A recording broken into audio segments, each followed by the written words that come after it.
Millions of tax dollars are spent on this type of computer surveillance, a disgusting procedure for a professed free society. They're overstepping the bound. Just the other day, they walked into somebody's house. They suspected he was a drug dealer. He was using his automatic selector, and then police marched in, and they said it looked like a gun after they killed the man.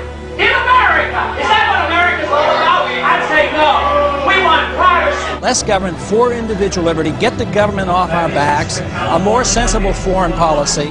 I'm very disappointed that so far in this Congress we have not yet seen any sincere effort to cut any spending. There's something wrong here that could and should be adjusted with decreased spending, not raising taxes, and not further robbing the Social Security Trust Fund. The more we threat, the more we intimidate, the more we want to bomb people, the more we're leading into another fiasco like Vietnam. We trade with Vietnam now. That's a much better way than trying to impose our will on Vietnam by going over there and dropping bombs. So I would say that this just points out again that we have a very, very poor foreign policy in the Middle East. I wish the Congress would address the unconstitutionality of presidents waging war. That, to me, is a lot more serious than Monica Lewinsky, let me tell you. The corporations are in bed with the government. Peace and harmony can never be achieved by bombs and intimidation. Mr. Speaker, over the last 3 to 4 years, I've come to the floor on numerous occasions trying to sound a warning about both our foreign policy and our monetary policy. The cause is the Federal Reserve. The cause is the problem is the Federal Reserve has been granted authority that is unconstitutional to go and counterfeit money.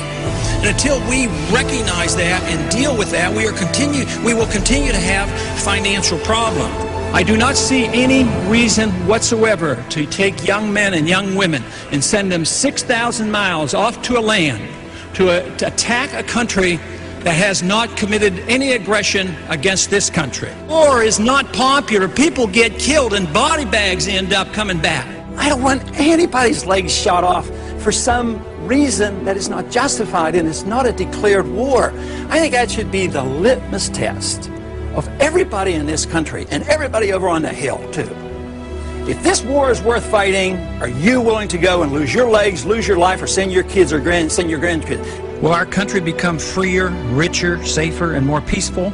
Or will we continue to suffer from lost civil liberties, a stagnant economy, terrorist threats, and an expanding war in the Middle East and Central Asia? Is it not possible that George Washington's admonition to avoid entangling alliances is sound advice even today? Both candidates supported the war in Iraq and the continuation of it. Both supported the Patriot Act and its controversial attack on personal privacy. The true patriot will repeal the Patriot Act, is what they will do. Both candidates supported increased spending in almost all categories. I'm the most conservative member here. I have voted, against more spending and wasting government than anybody else. Freedom, prosperity, and peace. Just come home. We just marched in. It's just come home. We have allowed our nation to be overtaxed and overregulated and overrun by bureaucrats. The founders would be ashamed of us for what we're putting up with.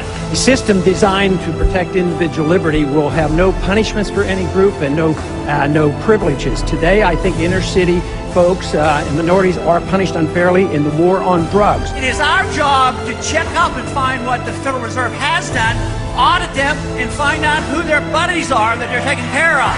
It's trillions of dollars we're spending on these wars. President, move!